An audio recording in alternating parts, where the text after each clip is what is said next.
ડીસા ઝેરડા લૂંટ કેસમાં તાલુકા પોલીસને સફળતા હાંસલ થઈ છે તો ₹23.94 લાખના લૂંટના મુદ્દામાલ સાથે 3 આરોપી ઝડપી પાડવામાં આવ્યા।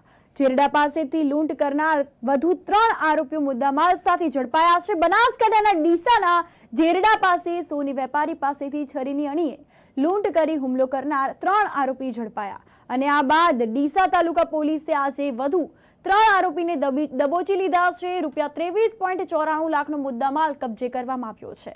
બનાસકાંઠાના ડીસા તાલુકાના ઝેરડા ગામ પાસે ઝવેરીને એક્ટિવા પરથી ઉતારી કેટલાક શખ્સો છરીની અણીએથી સોના ચાંદીના દાગીના ભરેલ બેગ તેમજ રોકડ રૂપિયા સાથેના થેલાની લૂંટ ચલાવી હતી ત્યારે જીવલેણ હુમલો કરીને નાસી છૂટ્યા હતા।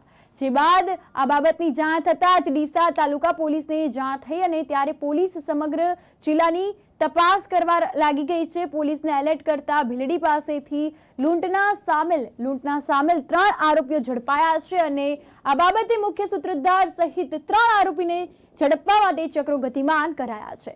તો જિલ્લા પોલીસ વડા અક્ષય રાજની સૂચના તેમજ માર્ગદર્શન હેઠળ જિલ્લા પોલીસ સાથે મળીને સંયુક્ત ટીમો બનાવવામાં આવી અને માનવ સ્ત્રોત અને ટેકનિકલ સર્વેલન્સ પેટ્રોલિંગ દરમિયાન ડીસા તાલુકા પોલીસ મથકના પીઆઈ એવી દેસાઈને બાતમી મળી હતી તો ખાનગી બાતમીના આધારે આરોપી નિકુલસિંહ જીવણસિંહ વાઘેલા અંતર્ગત જેણુસિંહ રાઠોડ અને નિકુલસિંહ જીતુભા વાઘેલા તેમજ ગાડી જે છે તે ઝડપી પાડી છે। ત્યારે વિઠોદર તરફ આવી રહ્યા હતા, ખીમતથી વિઠોદર તરફ આવી રહ્યા હોવાની હકીકત મળતા બાતમીના આધારે આ ગાડીની તપાસ કરવામાં આવી હતી અને તલાશી લેતા સોના ચાંદીના દાગીના ₹20,51,605ની કિંમતના તેમજ ચાંદીના દાગીના ₹3,21,277ની કિંમતના તથા ગુનામાં સંડોવાયેલ કાર અને મોબાઈલ ₹29,04,882ની કિંમતનો મુદ્દામાલ કબજે કર્યો છે।